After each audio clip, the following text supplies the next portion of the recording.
Hello YouTube viewers. This video features a small group tour of Montserrat and La Sagrada Familia.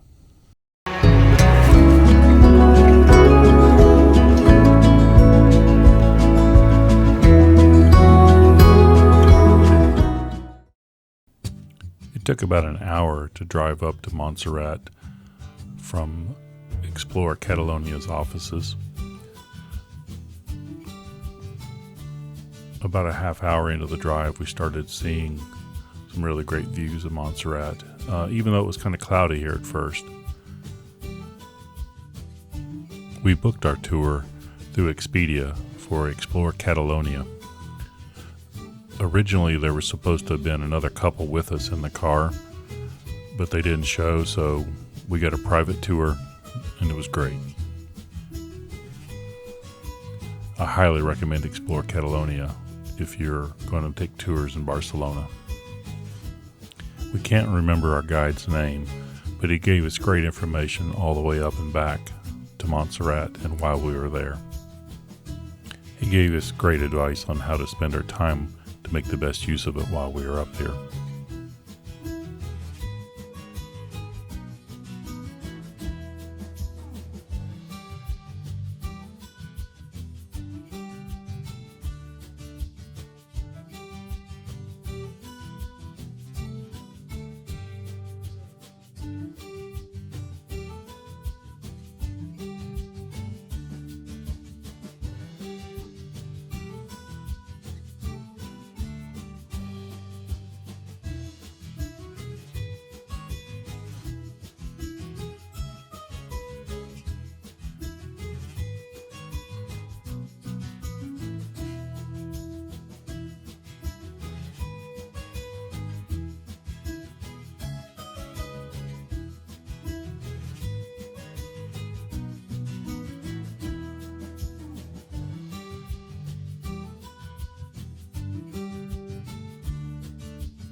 So yeah, so the bush choir is here, and the monks are here. You'll see them running around sometimes, and that whole idea of welcoming people in, that really showed itself during the Civil War. So in the Civil War, you know, when Franco, the dictator, was trying to gain control of all of Spain, Barcelona, Catalonia was one of the last areas that actually. So after Franco had really stamped out the language, the priests here, who were all Catalan, they carried on printing Catalan, and they carried on talking Catalan, writing Catalan, and teaching Catalan. So a lot of people kind of credit them with helping to keep the language of Catalan alive. You're going to have time to do that, and I would suggest that. Let me show you over here one second. You see the cross right in the distance? That's the cross of San Miguel, and that's a lovely walk up there.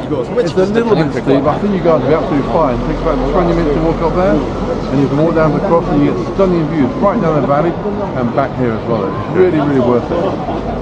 We're going to go inside the Basilica at 10:30, and that's why I'm going to leave you free. Okay. Then you're going to have about an hour and a half. So he used to collect, the Pope used to collect religious artifacts, and when he came here, he wanted to get the Black Madonna, La Morenese, he wanted to have it, but the monks hid it in the mountains. So he executed some of the monks, and then he destroyed the basilica. He razed it to the ground. Well, two things. As a punishment for not being given the Morenese, and also it was a way of destroying the kind of belief and faith of the local people as well. Because Montserrat meant so much to people, it was so famous that it just razed the ground was horrific.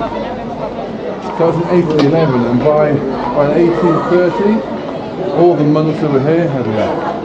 And there's another, and we're going to redistribute it.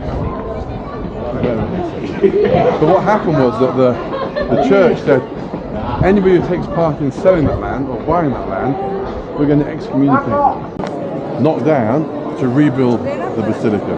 So I think it's quite new, to be honest, because it's only 1840, but if you're coming from someplace 1840, it's still quite a long time ago. Yeah. But for us, it's like it's only 1840.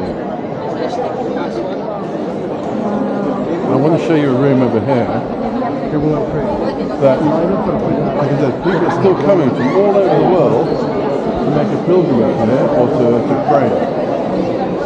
And a lot of people come there, they leave things. So there's a room here that it gets empty every 2 or 3 weeks. It gets empty because it gets full of my good things.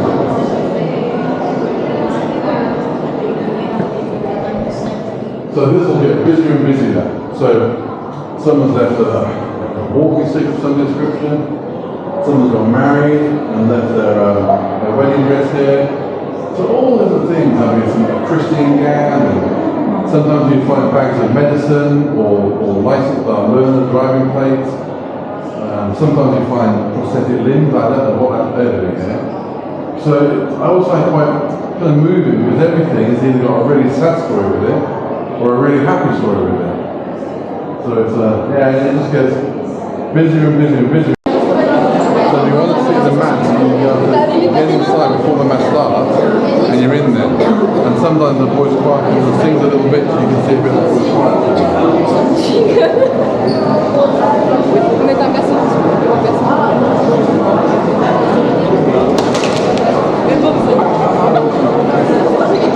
Right here, they say is the epicenter of Montserrat. So you see what these people are saying?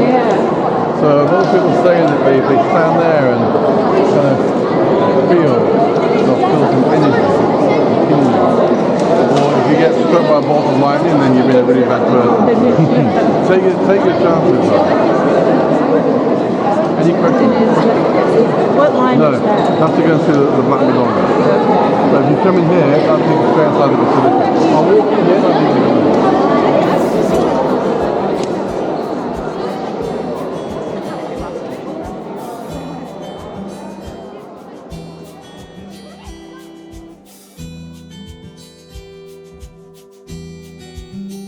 At this point, our guide had cut us loose, and we explored the basilica a bit.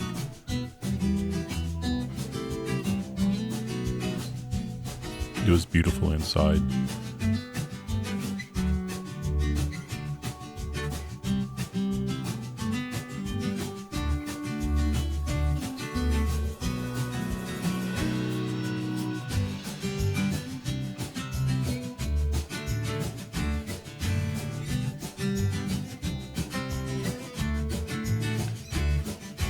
Give you a couple shots of the Black Madonna from a distance.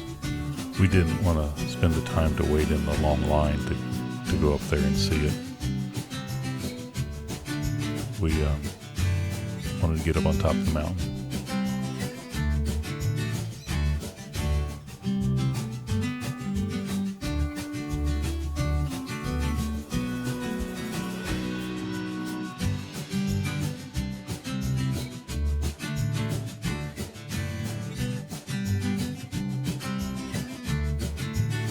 We're on the funicular now.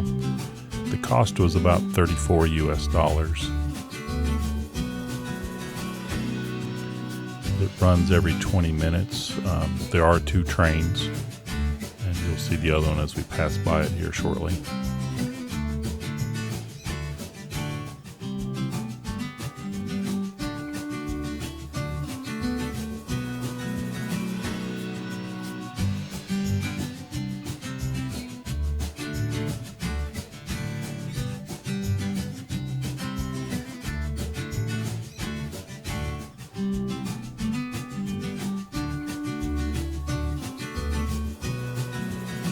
we got up here to the top, it was still pretty cloudy, but it cleared off a little bit before we left.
This looks more precarious than it really was.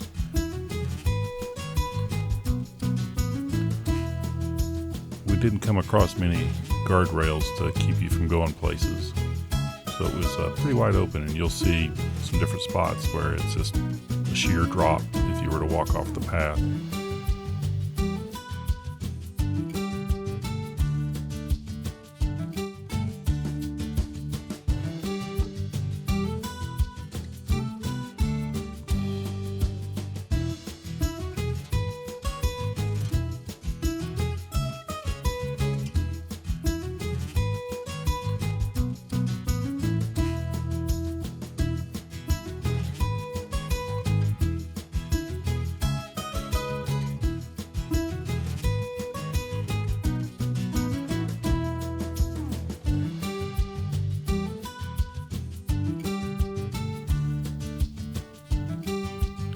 The mountain was made of this conglomerate type material.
It finally started to clear off.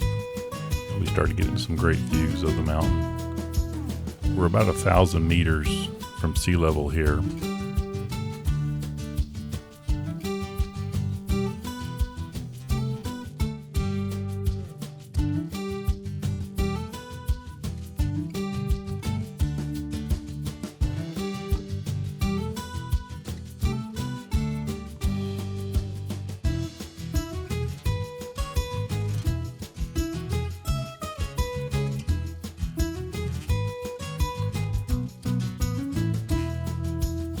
At this point, we've come back down on the funicular and we've started up the path to St. Michael's Cross.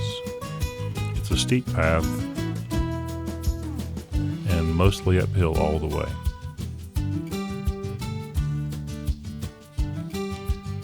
We were trying to time our walk up here, and getting towards the end, it was just going to be too much for myself to make it all the way out to the cross.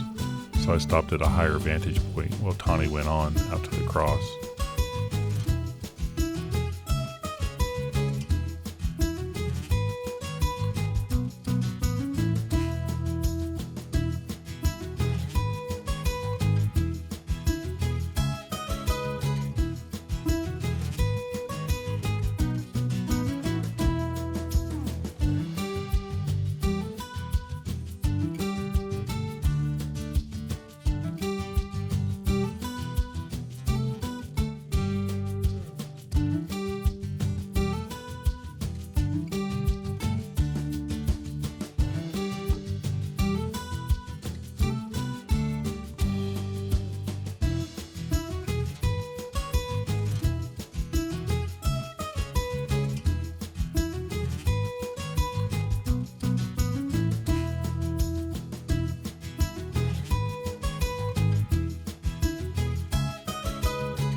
We had just a couple minutes till our guide was ready to pick us up, so we came back out here to get some more views since it had cleared off some.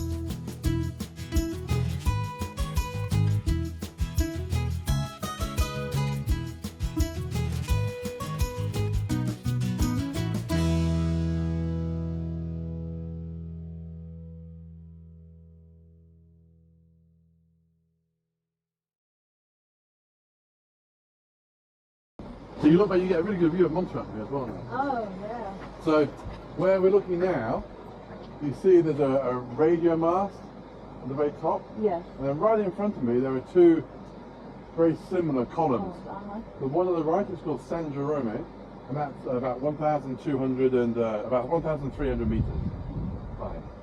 Wow. And the local, there's a lot of rock climbing goes on here, so they climb that. And the local rock climbing association has a saying that if you climb it, you get to the top and then you come back down. When your feet touch the ground, you have an automatic sex change. So you have to do it twice. You have to do it. I always tell people, I said, I'd rather live the rest of my life as a woman than do it again. But I wouldn't even done it in the first place. Oh my gosh, yeah. And the worst, when you get to the top, it's not like you can get to the top and then walk down somewhere. You've got to come back down. There's no other one over there. There's no other way to go. Yeah, that's true. Not for me. Oh, no, I'm not a rock climber. I like to go out on rock. That's something I noticed on these trails. You were in America, there would be guardrails everywhere and signs, do not trespass, do not, No, all you this. don't get that here. You don't have anything. It's like I could go out there on those rocks and just not climb up, but climb out. If you there's a trail that goes all the way from the top of the Funita all the way to the mountain. It takes about an hour and a half, and you come out where the radio tower is. Oh, wow. And when you get there, you can see the radio tower. There are some bushes, and you can and you walk through the bushes, and then right there is a very drop. Oh, so you literally, geez. without you realising it, you can see some of the bush on the right. Yeah. You just walk through the bushes, and it's just there. There's no guardrail. There's nothing. Oh my gosh. And I was told, be careful in Montserrat, but sometimes if you walk off the trail, what you think might be the top of a bush is on the top of a tree. That's a typical example of a disabled ramp in Spain. Oh, So, really? Yeah, you'd fly down it. I mean, you wouldn't be able to get pushed back up it. No. They do it. So here, this is it's a typical example of a Romanesque church, and you don't get many Romanesque churches that are still as well preserved as this far south from the Pyrenees. The Romanesque architecture doesn't really have anything to do with Rome, but Romanesque architecture is more or less around the 10th, 11th, 12th, 13th century, about that time. And the one defining feature of Romanesque architecture is this. Oh, yeah. So when you see a building like this, you know it's a Romanesque. And then when Gothic architecture, which came after Romanesque architecture, has got a rounded arch. So it kind of rounds off and then goes to a point. It's not a point, it's a rounded point. It's a pointed arch. And that's Gothic architecture. So you'll see sometimes you'll get an example of a church like this, where the main bell tower will be Romanesque, because you can see the archways, but then another part of the church will be like a pointed arch. And they call those transitional churches. So it's a mixture of the Romanesque and the Gothic. After driving back to Barcelona, our guide dropped us off a block away from the Sagrada Familia. We grabbed some lunch at the Gaudi 20 restaurant. Tani really liked my paella. She wasn't too crazy about her mushroom pizzas that she got.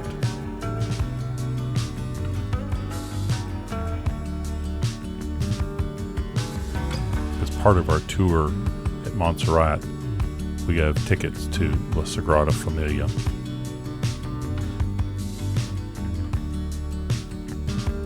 We were skipped the line of tickets, which meant basically we didn't have to wait in line to buy tickets.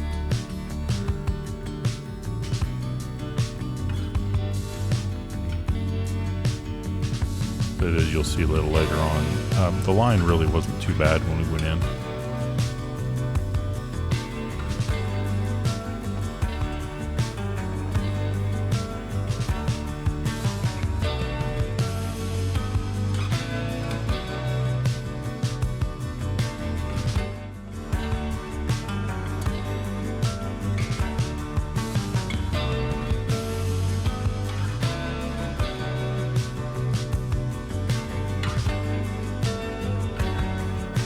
This basilica was started approximately 140 years ago.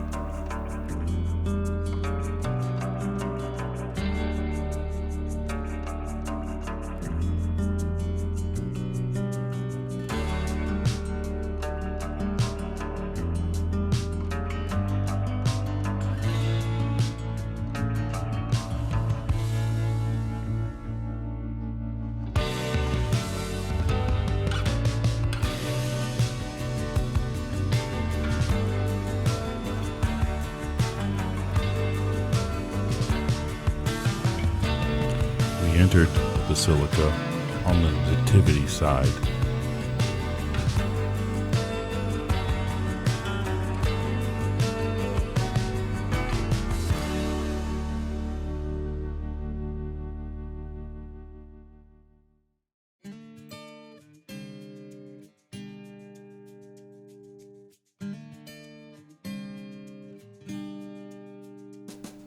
We exited the basilica on the Passion side.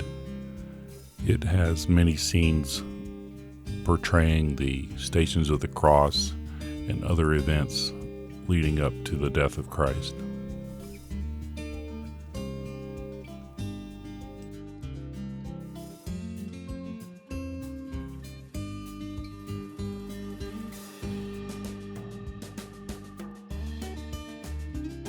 The Glory facade that I do not have pictures of is under construction and was started in 2002. They do not expect this basilica to be finished until probably 2040. It originally was scheduled to be finished in 2026.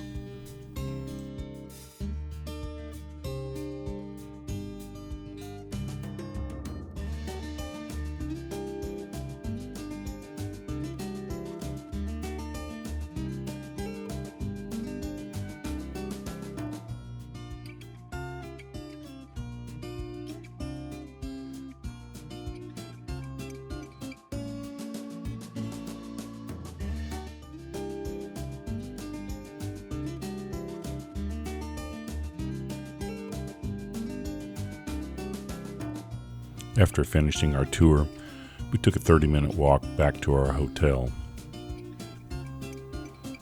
From the rooftop of our hotel, you can see the Sagrada Familia.